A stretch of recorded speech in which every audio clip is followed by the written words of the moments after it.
Here's the thing I always come back to with real estate, because you're hearing a lot of voices out there where they're saying you should never buy, you should just rent, you should buy as much as you can. Personally, I'm always going to have at least one house. And it's for the simple reason that I watched Austin, Texas. I watched the rents just go through the moon in 2020. I saw so many people displaced, and we've seen that around the country where, I'll get calls from people who are 70, 80 years old, and they'll say, hey, my landlord passed, their kid's selling the house. I can't afford rent anywhere around here. I don't know what to do. Maybe I can buy a house. So I think a little bit of pain up front, because look, in most places, your mortgage is going to be more expensive than rent when you first buy. Okay. 5 years, 10 years from now, that's not true. So I'm always thinking long run, because the concept of being, 70, 80, 90 on a fixed income and being at a landlord's mercy, especially with more and more corporate ownership coming into the market, it terrifies me. Hey there, and welcome to Money and You. I'm Michelle Perkins, your host. My search for more fulfilling work led me to career and business coaching, where I stumbled upon a game-changing discovery. Money issues often start with our mindset and habits. You see, our relationship with money is the key to overcoming those frustrating financial obstacles. As an entrepreneur, coach, and problem solver, I'm passionate about helping you create a great relationship with money. Because, turns out, that's the foundation for a limit-free life. Each week on Money and You, I speak with amazing guests about all things money, mindset, practical tips, and everything in between. We're here to give you new insights, education, and empowerment so money can be one of your favorite relationships. So join us for some lively conversations and let's transform your financial life together. Hello, hello. Welcome to the Money and You show. I am super, super excited about this episode. If you are thinking about buying a house, if you are, a home buyer already, the show is for you. If you're a first-time home buyer thinking about it, getting ready, this is the show for you. This show is going to cover so much ground in the area of home buying, real estate, mortgage lending, and I am just tickled pink to have such an experienced, amazing guest with me today. So I'm not going to waste any time here. I'm going to jump right in and introduce you to Jennifer Fishman, who is a nationally recognized mortgage and real estate expert, celebrated for her commitment to financial literacy and consumer advocacy. In addition to being the #1 VA loan officer in America, her expertise extends across all loan categories, consistently ranking her in the top 1% of mortgage lenders nationwide. Jennifer's mission is to make the complex world of home financing accessible to everyone, from first-time homebuyers to seasoned investors, by providing clear, practical advice that empowers individuals to achieve their financial and home ownership goals. With over a decade of experience, Jennifer has been featured in major media outlets like U.S. News, Business Insider, Time, and NBC News for her insights on mortgage, real estate, and personal finance. Her popular YouTube channel is a trusted resource for homebuyers and investors alike, offering easy-to-understand content on home buying strategies, mortgage planning, and financial empowerment. Jennifer advocates for transparency in the mortgage industry and is deeply passionate about financial education.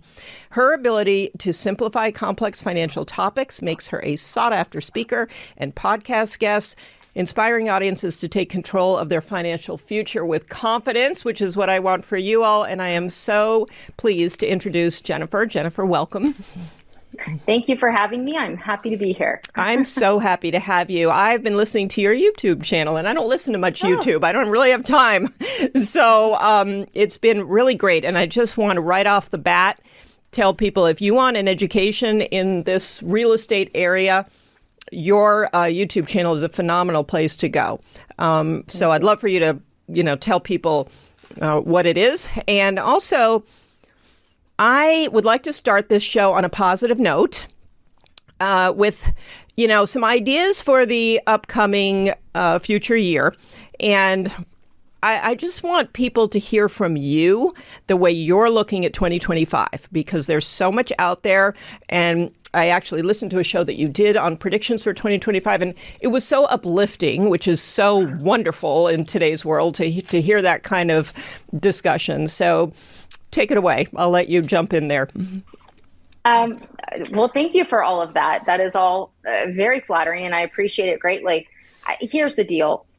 Home buyers have been put through the ringer for the last few years. You had 2020, 2021, where interest rates were incredibly low. However, you had so much competition, it was soul crushing. I literally thought in those years that I was more of a therapist than a mortgage lender, because people were having to write so many offers, getting beat out by cash. It was brutal.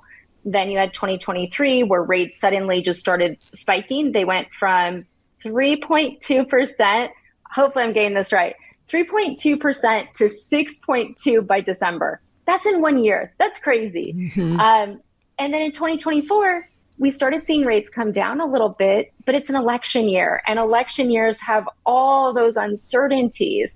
I'm really excited about 2025 because I think it's going to be the most normal market that we've had in a long time. And I think I think everybody needs that. I think the industry is tired. But like, there's a lot of great things about it. It's like, look, our housing going to be less expensive in 2025? No. I mean, across the country, we saw houses appreciate approximately 5.2%.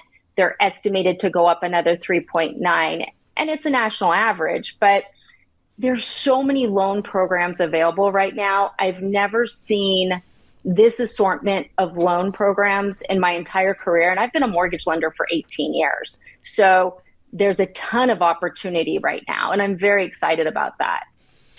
Yeah, thank you. I was excited to hear that too. And I don't think the average person knows that those opportunities exist or where to go seek them out.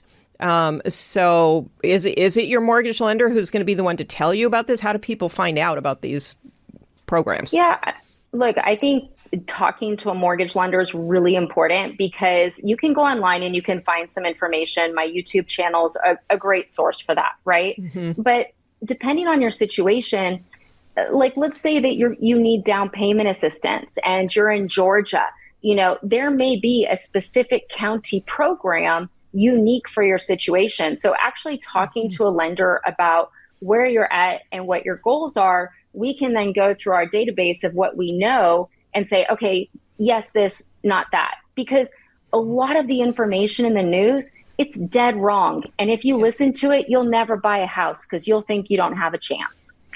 Yeah, I love that you're saying that. And I really want people to hear that, whether you're listening to the regular news, whether you're listening to your news on TikTok, I mean, wherever you're getting it.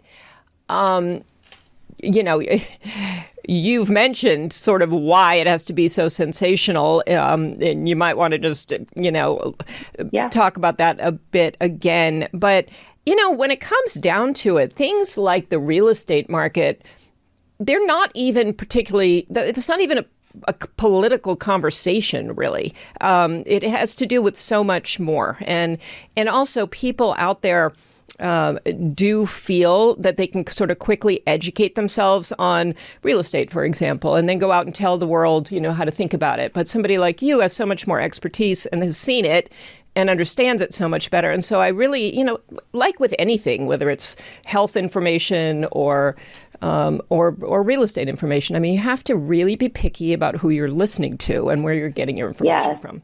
Yes. And here's the thing. I was reading this article just the other day. Sorry, my earpods keep on trying to escape. And it was called Nine Signs You're Ready to Buy a House. And it was from a major publication. So I looked at it. Everything was wrong. Everything was wrong. And it was all relating to mortgages. It was like, oh, you should have a year in reserves and 20% down, and your debt to income should never be over 36. And I was like, oh my God, who is the source for this article? Mm-hmm. This is like what, 1984? Someone Googled this. It was a Manhattan real estate agent. They don't do loans. And that's part of the problem too, is that you've got people Like, real estate agents should not be educating on mortgages. If you're getting your mortgage information from a real estate agent, you might as well get it from your veterinarian. Okay. And I think that's the problem. And look, in fairness, I'll get, questions about real estate contracts, which isn't my world, but I'll always say, hey, you need to talk to a real estate attorney, or depending on state, your actual real estate agent. Yeah.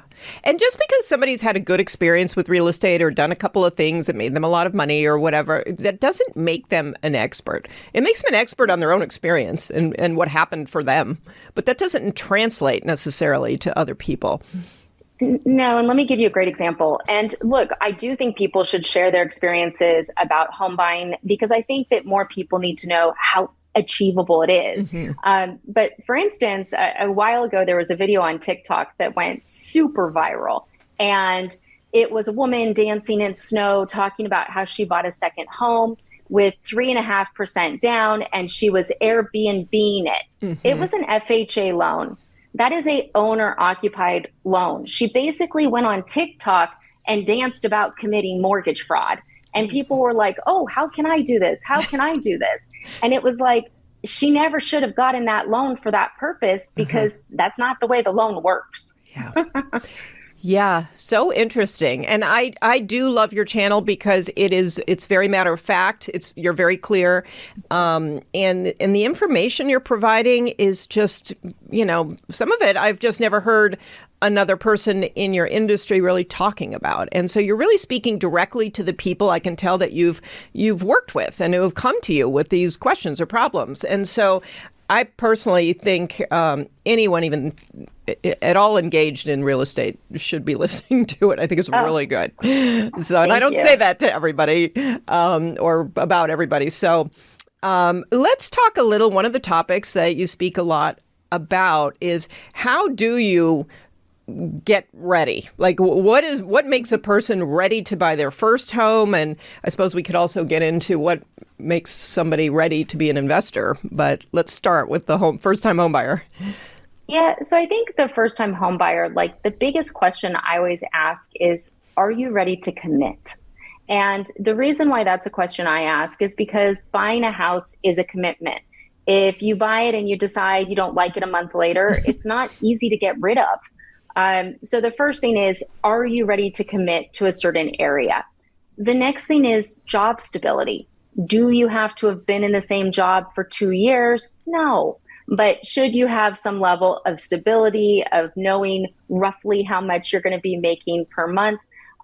In terms of credit history, your credit history doesn't have to be perfect, but you do have to be on time with your bills. Like, I can't stress that enough. If you don't have a credit score, it's okay. We have other loan programs for that.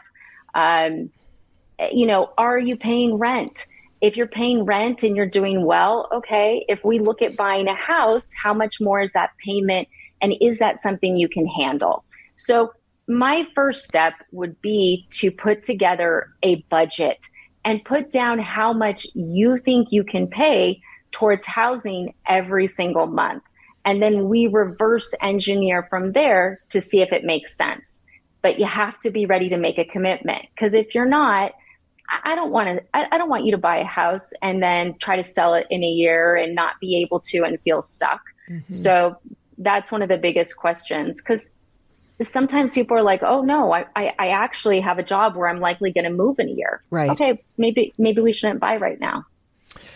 Yeah, I love that. And I love your whole budgeting discussion, because I've heard you say, if you're not willing to spend an hour sitting down and doing a budget, you probably shouldn't buy a house.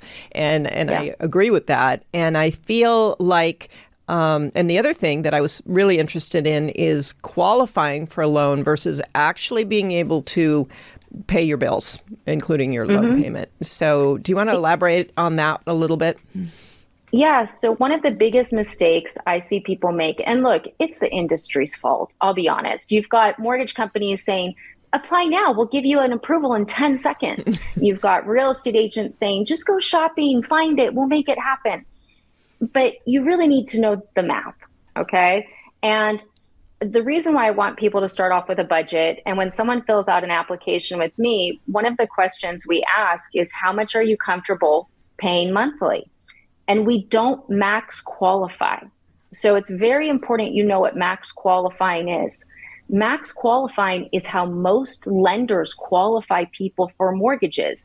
They look at what the max they can get you approved at. It is the path to poverty.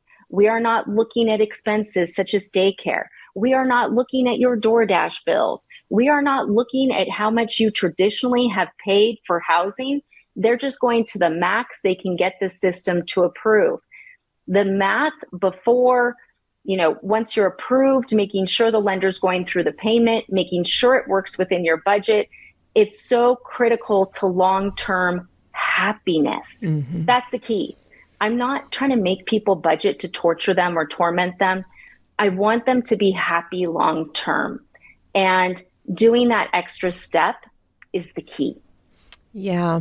Thank you. And, this really speaks to the topic that I love, which is your relationship with money.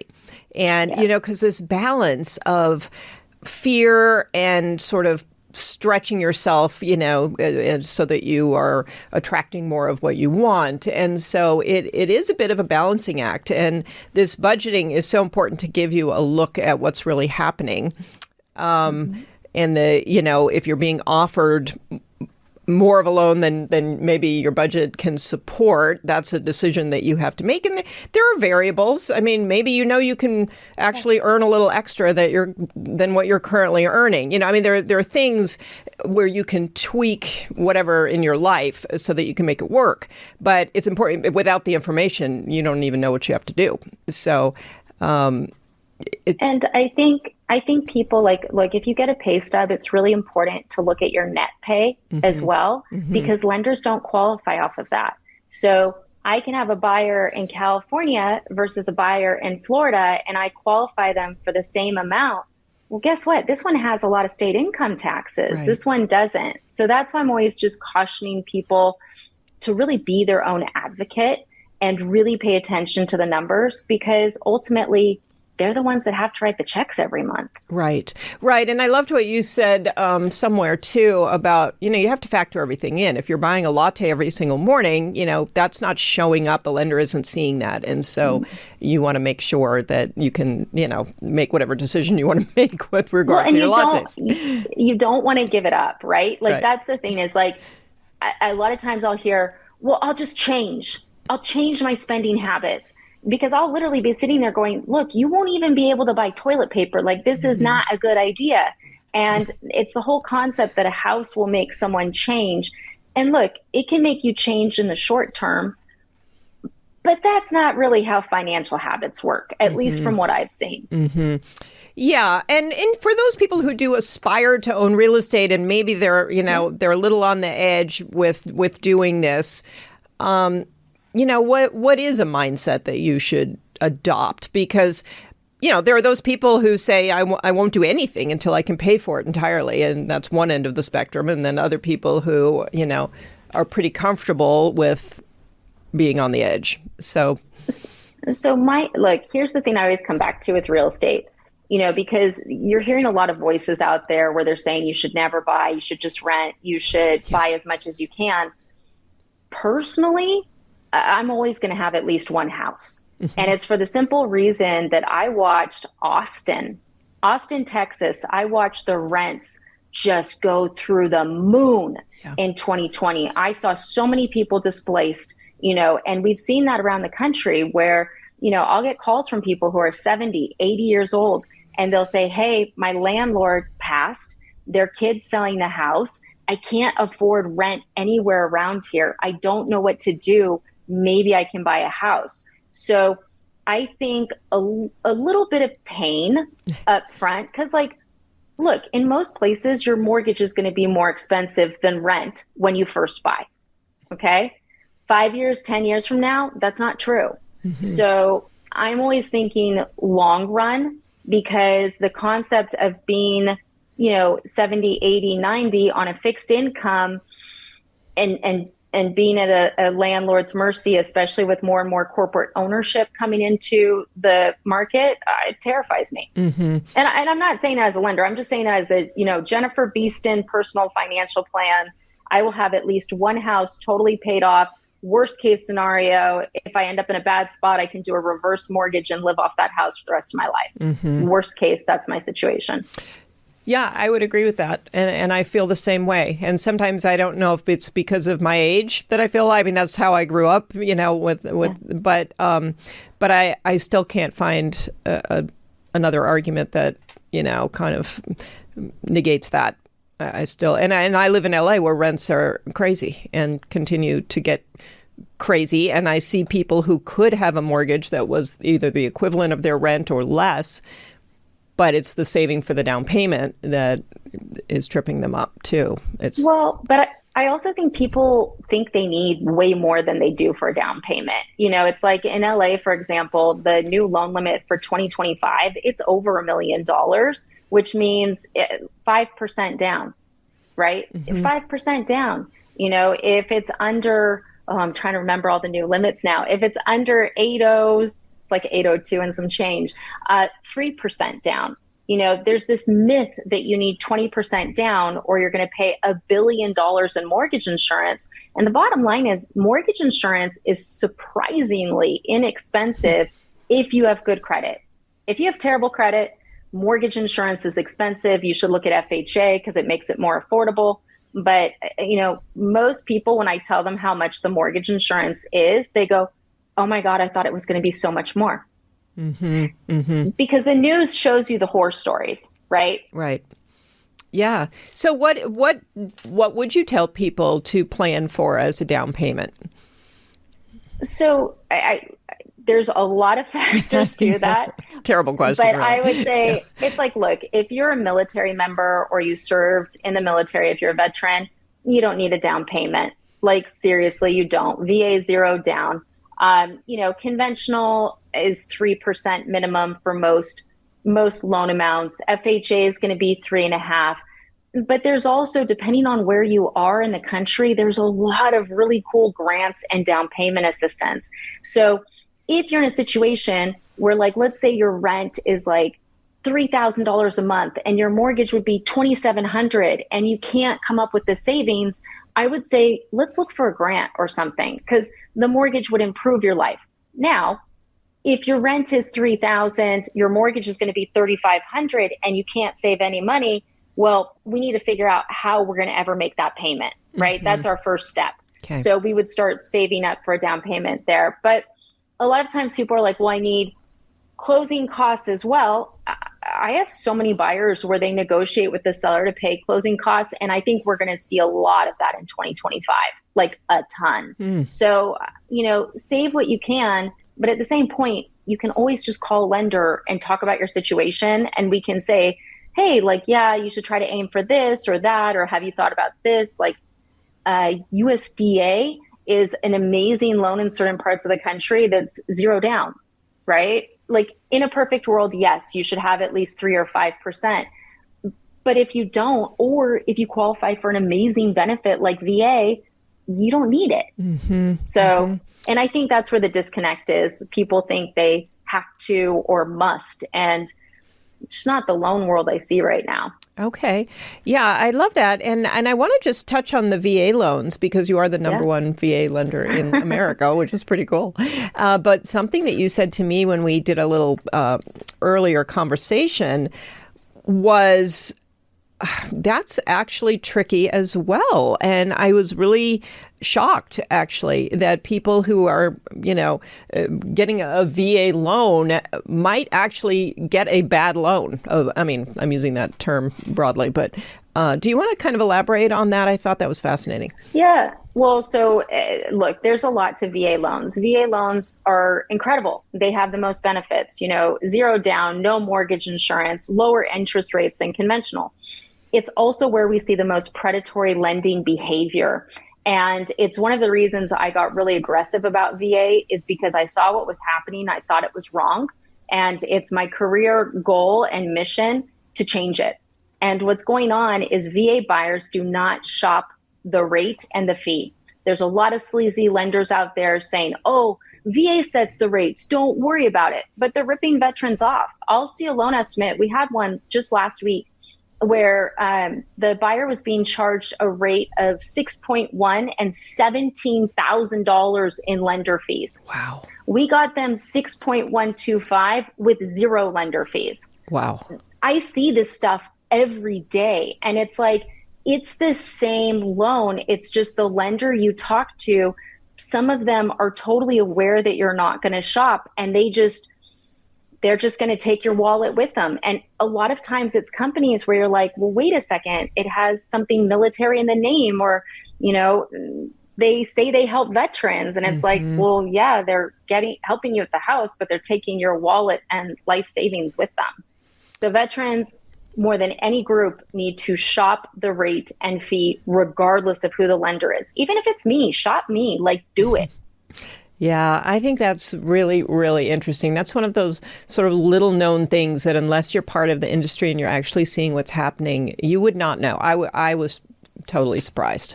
I didn't know for the first probably 5 or 6 years of my career, but then it was brought to my attention and I started digging and I started talking to experts, and I was able to get all this data that showed where different lenders were pricing. And now I just get it every day, and it's so wrong. Yeah. It's just so wrong. So we're going to end it. It's going to stop. I love that. I love a woman with a purpose, or anyone with a purpose. So I think that's a beautiful thing.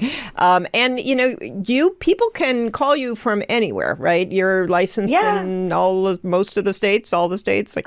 I'm licensed everywhere but Rhode Island and Utah, and not for any specific reason. I got to 48 and I was like, I'm good. So no, 786-933-2077.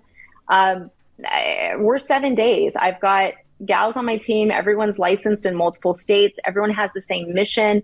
No one's just clocking in and out. It's like industry veterans who've gotten together to make a difference. We have a lot of fun. Yeah, I can see that. And I also, the fact that you have your YouTube channel, you're actively trying to educate people on this topic, which I think is really so amazing. It is complicated. Yes. There's a lot. And like you said, there's so many people talking about it in different ways. So it's very confusing. So I love that there's a good source. And what are some other sources for people if they want to get more educated in this area? It's tough, right? I'm biased. I'm like, please go to my YouTube, just because I'm closing, depending on the month, between 40 and 80 purchases every single month. So I see a lot. For reliable sources, maybe Housing Wire. The problem is, for instance, I spend a lot of spare time on Reddit in the first time homeowners thread. And the reason I do is there's so much misinformation. So someone will ask a question, they'll get a bad answer, then they'll get a good answer, and then 7 bad answers. And I think it's just really tough. So I really wish I will have to find something that I trust. But honestly, a lot of the stuff that I see, there's some mortgage influencers right now who have hundreds of thousands of followers and all these views. I looked up one the other day. They closed 25 loans last year. That's nothing, and that's kind of the problem. I think that's the problem in the industry. And I think, I know that's one of the reasons why I started doing what I was doing. There's not a lot of producers at my level who, there's no one else doing this right now. That's the simple thing. It's hard to be a full-time lender, and then a YouTube channel is another thing. It really has to be your passion. Right. And financial literacy is my passion. Yeah. Okay. And so, if financial literacy is your passion, why? Because people were coming to you and sort of you were enlightened about how illiterate people were, or what is it? No, it's a combination. It's like, look, I went to a great high school. I went to a good college. I knew nothing. I made every single mistake as a young person, going to college in those credit card tents, and you get a free sweatshirt and you can buy all those clothes your parents wouldn't buy you. Yeah.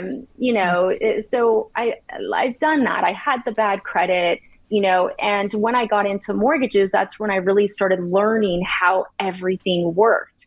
And I was like, oh, more people need to know this, because right now, I would argue that for a large part, money how to handle finances, it's taught by your family, and that's why we'll see like cycles of poverty. It's because some people are getting really good information, some aren't. My family had the theory of just make a lot of money, you'll be fine. Like that was the financial advice. Just make a lot, you'll be good. You'll be good. And what I found over the years is like we're able to help so many people, and the information that I give out, whether they work with me or not, I know that it will help them, and then I know they'll tell their children. And the more good information we get out there, and the more we demystify home buying, like seriously, it should not be this big mystery, the more power, individual Americans will have. And that's what we need as a country, I think. I mean, not to get like, waving a flag, but like people need to be educated and in control, I think. Absolutely. Yeah, 100%. And I think, I mean, not to go here, but I think women especially, and I've given a lot of thought lately, like why women, there's no difference in how, intelligent they are in terms of grasping the concepts or anything. It's just a matter of effort and time and interest. And women have many things going on, especially if they're raising kids or, I mean, it's so maybe some of these things, what I've seen with clients especially is they just pushed it. They thought, well, when I get time after, things settle down with the kids or whatever, I'll learn more about money. And all of a sudden they're, 40, 45 and saying, I just don't feel like I know enough. And so that's kind of my conclusion from just looking at it, that it's a matter of, we all have to jump in and learn it as quickly and early as possible and spend that time. It's a choice about, what am I going to learn? Where am I going to spend my time? Well, and it's so interesting too, because when you really think about it, you think about school, and there are some states, I don't know the exact count, I think it's getting larger, but there are some states that are actually requiring financial education now. But how crazy is it that financial education isn't a basic part of our curriculum? Yeah. Like what? No, it's so crazy. I mean, it's akin to how to eat properly. Like, why aren't we teaching nutrition to everybody too? I mean, there's some very basic things that we all have to engage in. It's not like some of us don't need to know about money. I mean, money is, going to be part of your life, whether you want it or not, or like it or not. And so some of these things, it is kind of, I don't know how, people decided what we actually need to learn and not learn, but this is pretty basic. I agree so much. It's like I've started talking to a lot of moms that are doing homeschooling. I know. Because I'm like, maybe this is going to be the difference. Maybe this is where we start, right? Maybe we start with the homeschooling communities, just because it's really mind blowing. But then you go to like credit cards right now, right? So everything's online. If you go and you look up your credit card, it's going to be pretty tough for you to find your interest rate for most credit cards. You're going to have to go to a statement, get to the last page to see that interest rate, right? And then people are like, Americans have so much debt. Of course they do. Like there's zero education, and then you've got 26, 29% interest rates, even with perfect credit. It's just, it's shocking to me. Yeah. A tangent, but a shocking tangent. Yeah, it is. And you would think just to conclude with this, but it's one thing, I guess maybe you could make an excuse for high school, but in college, there's no more education than there was in high school. And then you're expected to, it goes back to what you were saying, just earn more while you're getting this degree and doing all these things so that you can potentially earn a good salary, but you still get out not knowing what to do with the money that you're making. And so you end up, whatever you make, you can spend. It's not like there's, It's a reason everybody should just take, maybe 20 minutes, 30 minutes a week and just start learning about money, learning about how to protect themselves for the long run.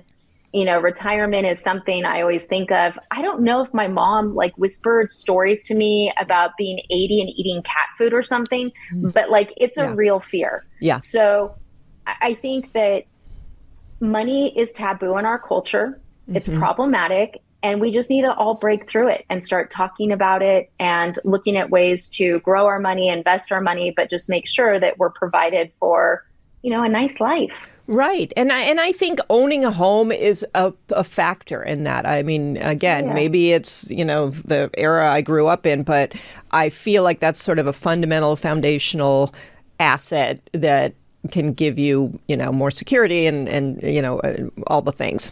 100%. Like some of the arguments right now is you'll see someone be like, oh, the S&P 500 has gone up more than the housing, blah, blah, blah. Cool. Can you sleep in it? Yeah. Like if something goes sideways, can you sleep in it? Because there is a lot of talk right now that's trying to talk Americans out of buying houses. And I'm kind of like, is this just to make it easier for corporations to buy the houses to then rent out to them? Mm-hmm. Because some of the voices, like Grant Cardone's a great example, who's always saying buying a house and living in it's stupid. He has a capital company where you can invest and then he buys rentals and you can rent that, so it's an interesting time in American history. But look, I'll tell you the first thing that, and I'm already talking to my son about it, the first thing that we're going to be doing when he gets out of college and he has a job, he's getting a house. Mm-hmm. I wish I had done it earlier. Mm-hmm. Yeah, I did do it pretty early. It was not a great house and it was not in a great area, but I sort of thought the area would pick up. It was in Phoenix when I was in school. And I never could afford to do anything. Like I literally couldn't afford to buy some window curtains or anything. And I didn't make money on that, but it was a good experience I made mistakes, which also taught me some lessons. And I was sleeping in it. I mean, and so were my dogs, and it was good. I would have had to rent someplace anyway. So, but there were some good lessons in there. But I'm still glad that I got. That's the other thing is you learn from doing. And so, if you can start early, I was thinking of you because my daughter, she's obsessed. She's 24, but she's literally obsessed with real estate. She looks at Zillow way more than anybody I've ever seen. But and it's fear driven, and a lot of her peers are like, oh my gosh, how am I ever going to buy a house? I'm never going to be able to have one. And they just have, because she sees the upward trends too in the prices, and she's been studying, how much I could have made if I bought this house 3 years ago, and so that's created kind of a lot of fear around it. Anyway, is she in Los Angeles or is she in California? Yeah, she's in LA. And I see, and that's part of the thing too. It's like, look, there's certain parts of the country that are just very expensive, and they're always going to be expensive. San Francisco, LA, Aspen, Miami Beach, Manhattan, like you're always going to have to make a truckload of money to buy there. Mm-hmm. But there's so many amazing places in America where you can still buy a nice house in a beautiful town for $300,000 and you can have a quality of life. And I feel like that's what a lot of people are starting to look for. They just want to go back to the basics. They want to go back to the quality of life. So I'm excited about that because there are Indiana, Oklahoma, Kentucky's growing. And you hear some of those states coming from California, which is where I used to be from. And you go, oh, what could they have? It's actually really interesting when you start looking. Like it's phenomenal. Like I moved to Florida recently, and I never knew how much I would love Florida. I love Florida. I'm obsessed. I'm Florida woman now. Well, it's interesting because I've lived a lot of places as well, and I've seen I've seen different places, obviously, and seen their real estate markets too. I think I have my own bias. I'm so used to California, and while the prices are very high, so is the prospect of appreciation and making money on your house. And then I look at other places and I think, well, you could buy a house more easily, but when you go to sell it, will you make any money? And so, you're talking about up and coming places, so I'm sure they would, but I don't know. Any thoughts on that? That's just sort of... So the only properties, there's a couple types of properties that actually concern me in terms of like if you're buying something for long-term appreciation. The first is condos. I think condos have a lot of inherent risks with them just because you could have a condo that's run really well right now, but if you get a bad management company in there, you can have some serious problems. And then in terms of areas, it's like, look, would I personally buy a house in a flood zone that was like Hurricane 10? No. Would I rent there? Yeah. I mean, that's the thing. If you want to live somewhere where you know environmentally it's a complete disaster, Yeah. right? Rent. Okay. But if you're in Michigan, if you're in Texas, if you're in like even parts of Florida, there's a lot of Florida that's not terrifying. There's just a couple areas where it's like, do you like rebuilding? You know what I mean? Yeah. That's what I would watch out for. I think if you saw housing prices from 2019 to now, pretty much no matter where you were in the country, prices went up. And I think that if you're buying in that $200,000 to $500,000 range, there's so much room to go up.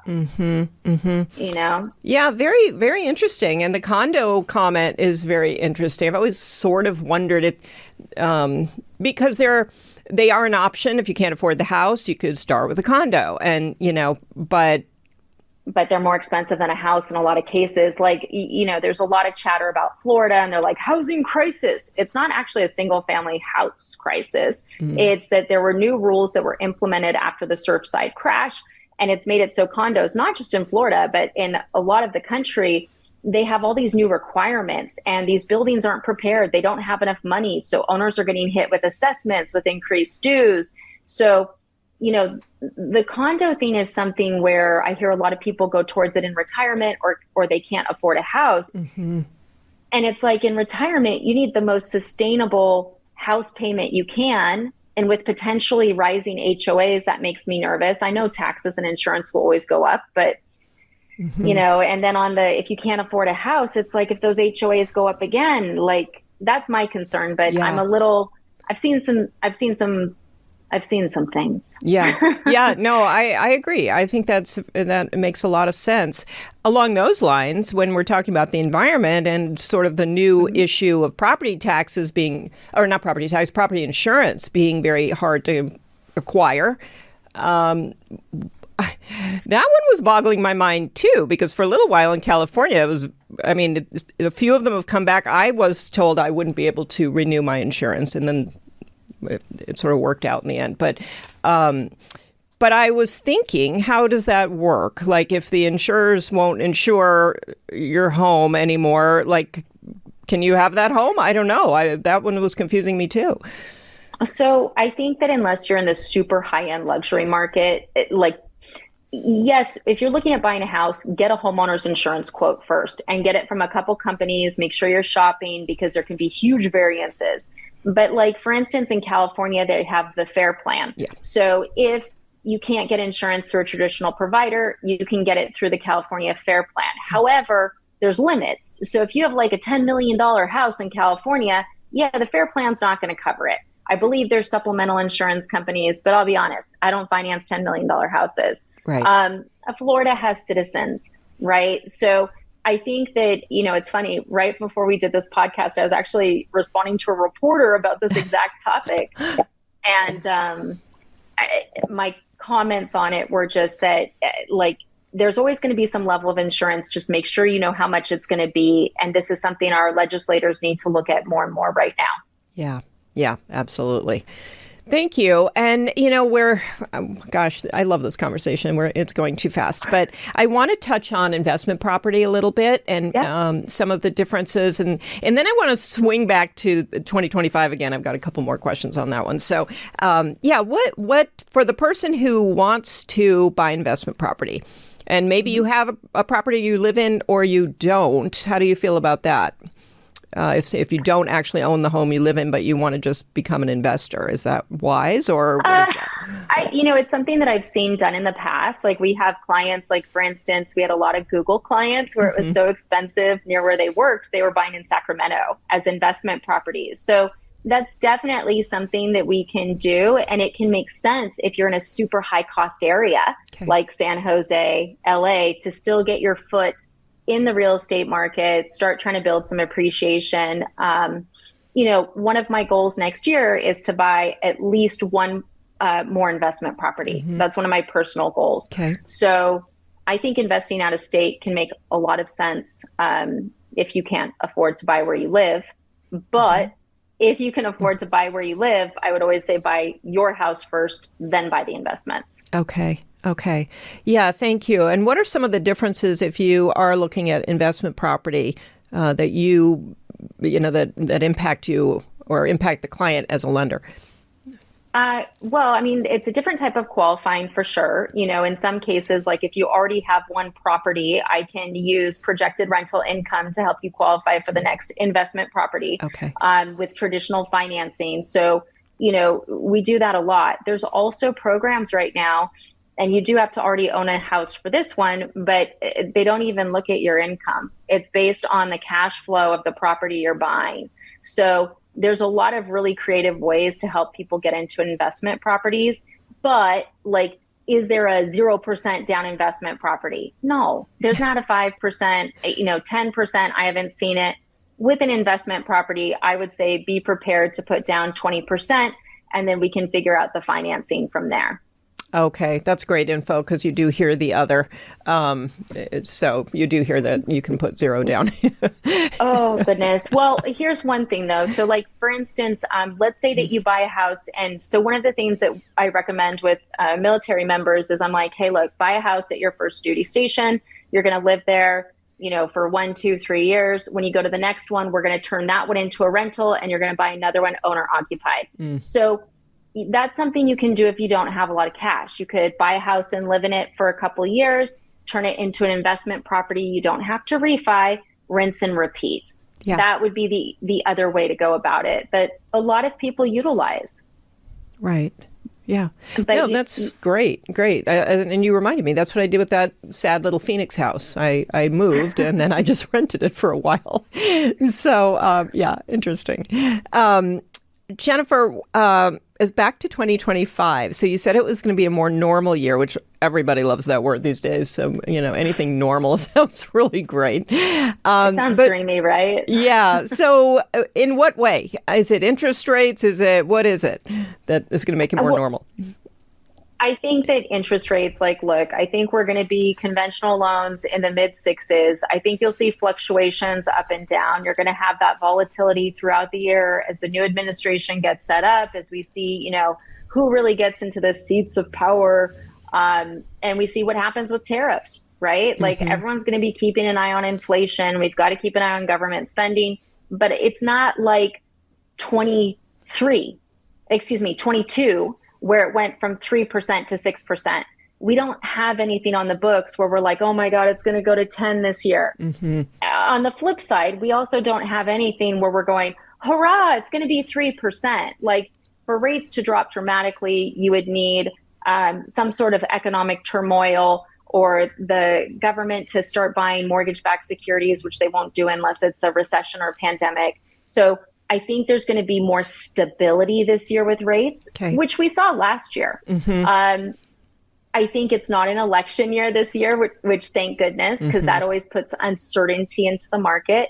I think that sellers are more realistic. After 22, it was a learning curve to get them to understand that, no, I'm sorry, sir, your house doesn't go up $100,000 a day.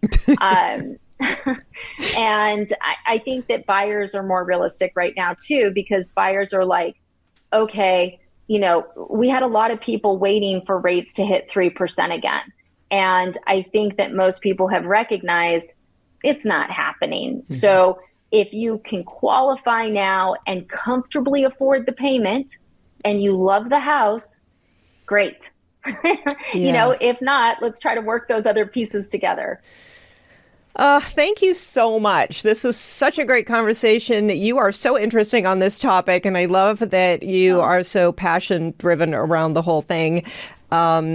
So please tell people how to subscribe to your YouTube channel, how to find you, how to talk to you and your team.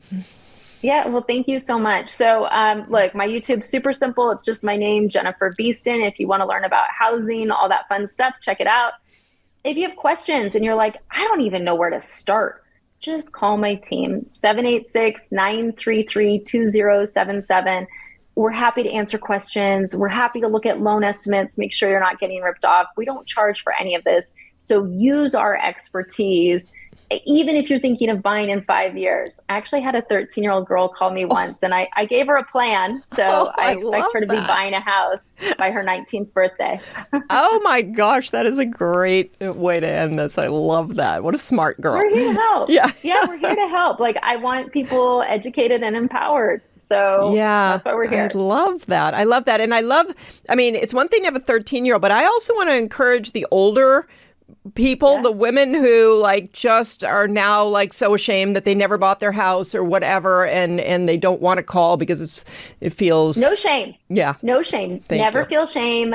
Like, and look, I've had people say, "Hey, I'm 90. Like, are you really going to give me a 30-year mortgage?" And I'm like, "Of course I am." Like, we can't discriminate. Like, we love being part of the journey, no matter how old you are. Like, there's zero judgment on that. Oh, I love it. Okay. Well, thank you so much for joining me today. And I so appreciate the time and just the opportunity to chat with you. So thank you. Thank you for having me on. I appreciate it. Yeah, this is great. So, and listeners, please, listen to the show, re-listen to it. There's great information in here, and follow Jennifer Fishman on her YouTube channel. You will be so much smarter when it comes to this whole topic. And, the more information you take in, the more ideas you generate. So if you're sort of stuck in this area, you don't know what you do, and you start educating yourself and in hearing these stories, you get inspired. You get inspired to have some new ideas. So, all right. Thank you so much for being here. And you can reach out to me